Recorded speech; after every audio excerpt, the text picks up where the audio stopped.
প্ৰকৃতিৰ এক জটিল সাঁথৰ ২০০০ বছৰীয়া জীৱন্ত ইতিহাস বিলুপ্তিৰ গৰাহৰ পৰা ৰক্ষা কৰিবলৈ চিলিত ব্যাপক অভিযান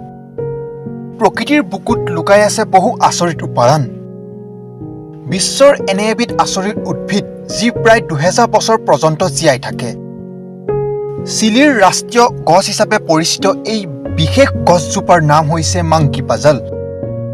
ইয়াৰ অন্যান্য আকৃতি আৰু ঐতিহাসিক গুৰুত্বৰ বাবে সমগ্ৰ বিশ্বতে ই এতিয়া আকৰ্ষণৰ কেন্দ্ৰবিন্দু এই গছজোপা অতি জটিল গঠনৰ বাবে ইয়াত বগাবলৈ বান্দৰৰ বাবে অতি কঠিন হয়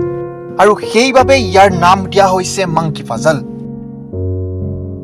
দক্ষিণৰ চিলি আৰু আৰ্জেণ্টিনাৰ নাতিশীতোষ্ণ বৰ্ষাৰণ্যত পোৱা এই গছজোপাৰ আয়ুস প্ৰায় ২০০০ বছৰ পৰ্যন্ত হ'ব পাৰে ৩০ৰ পৰা ৪০ মিটাৰ পৰ্যন্ত ওখ হোৱাৰ এই গছজোপাৰ কাঁইটীয়া পাত আৰু সমবেত ডালপাতে এক অনন্য সৌন্দৰ্য প্ৰদান কৰে মাংকি পাজল গছৰ বৃদ্ধিৰ হাৰ অতি লেহেমীয়া গছজোপাই প্ৰজনন ক্ষমতা লাভ কৰিবলৈ প্ৰায় ২০ৰ পৰা ৩০ বছৰ সময় লয় ইয়াৰ পুৰত শংকুবোৰৰ ওজন প্ৰায় ৫ কেজি হ'ব পাৰে ই কেৱল এটা প্ৰজাতি নহয় বৰং পৃথিৱীৰ ইতিহাসৰ এক জীৱন্ত সাক্ষী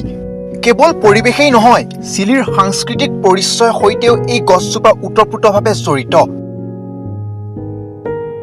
স্থানীয় থলুৱা মাপচু জনজাতি লোকসকলে অতীতৰ পৰাই এই গছজোপাৰ পুষ্টিকৰ বীজ খাদ্য হিচাপে গ্ৰহণ কৰি আহিছে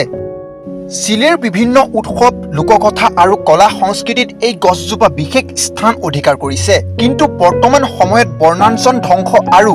গোলকীয় উষ্ণতা বৃদ্ধিৰ বাবে এই প্ৰাচীন প্ৰজাতিটো সংকটৰ মুখত পৰিছে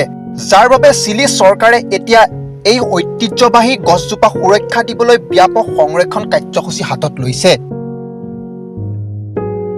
প্ৰকৃতিৰ এই নিখুঁত উপহাৰক ভৱিষ্যত প্ৰজন্মৰ বাবে জীয়াই ৰখাটো এতিয়া এক ডাঙৰ প্ৰত্যাহ্বান হৈ পৰিছে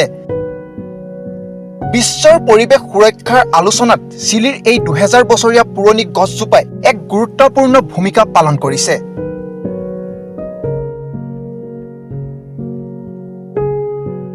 news desk report T news T north east